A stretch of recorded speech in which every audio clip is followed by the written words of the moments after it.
কিছু স্টেশনে রাত পর্যন্ত তেল পাওয়া গেলেও দুর্ভোগ আর নানা অনিয়মের অভিযোগ রয়েছে গ্রাহকদের। এ বিষয়ে জানাতে চট্টগ্রামের গনি বেকারি এলাকা থেকে যুক্ত হচ্ছেন সহকর্মী ফয়সাল করিম। ফয়সাল, এই যে জ্বালানি তেলের যে সংকট চলছে এ নিয়ে গ্রাহকরা কি বলছেন?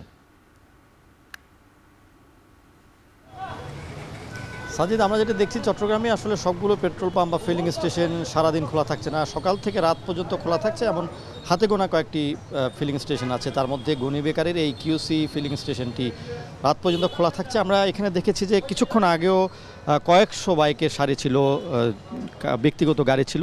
কিছুক্ষণ আগে এখানে তারা তেল বিতরণ শেষ করেছে। একদম শেষ জন তিনি তেল নিয়ে এখন ফিরে যাচ্ছেন এবং আমরা কিন্তু এর গেটের বাইরে দেখছি দীর্ঘ সারি আছে।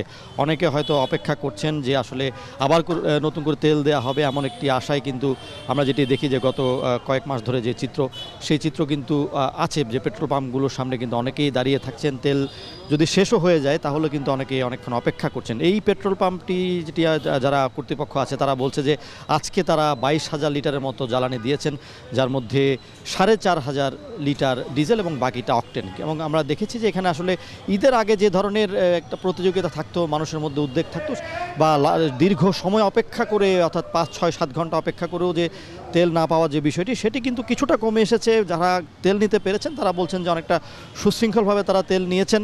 তবে অনেকে কিন্তু অপেক্ষা করে এখান থেকে চলে গেছেন। বিশেষ করে আমরা দেখেছি দূর দূরান্ত থেকে আসছেন, অর্থাৎ চট্টগ্রামের উপজেলা থেকে কিন্তু অনেকে সেখানে তেল নিয়েছেন। আমরা এমন কয়েকজনকেও পেয়েছি তারা কিন্তু 2 থেকে 3 ঘন্টা অপেক্ষা করেছেন, কেউ 1 থেকে 1.5 ঘন্টা অপেক্ষা করেছেন এবং অনেকে যারা কিন্তু পেছনে ছিলেন তারা কিন্তু ফিরে গেছেন।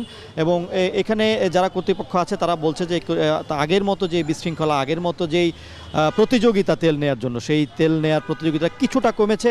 এবং বিশেষ করে ট্যাগ অফিসার যারা আছে তাদেরকে নিয়োগ দেওয়ার পর আমরা দেখছি যে এখানে শৃঙ্খলা এসেছে। আমরা একজন ট্যাগ অফিসারকে এখানে পেয়েছি, তিনি বলছেন যে তিনি প্রতিদিন দিনে 3 বার করে এসে এখানকার যে স্টকের যে রেকর্ড, সেই রেকর্ডটা তিনি নিয়ে যাচ্ছেন এবং প্রতিদিনের রেকর্ড তিনি মিলিয়ে কিন্তু হিসেব করছেন যে আসলে এখানে কি পরিমাণ তেল দেওয়া হচ্ছে। এবং পাশাপাশি যে সিলিং ছিল, অর্থাৎ নির্দিষ্ট পরিমাণ তেল, সেই সিলিংটি কিন্তু এখানে তুলে দেওয়া হয়েছে।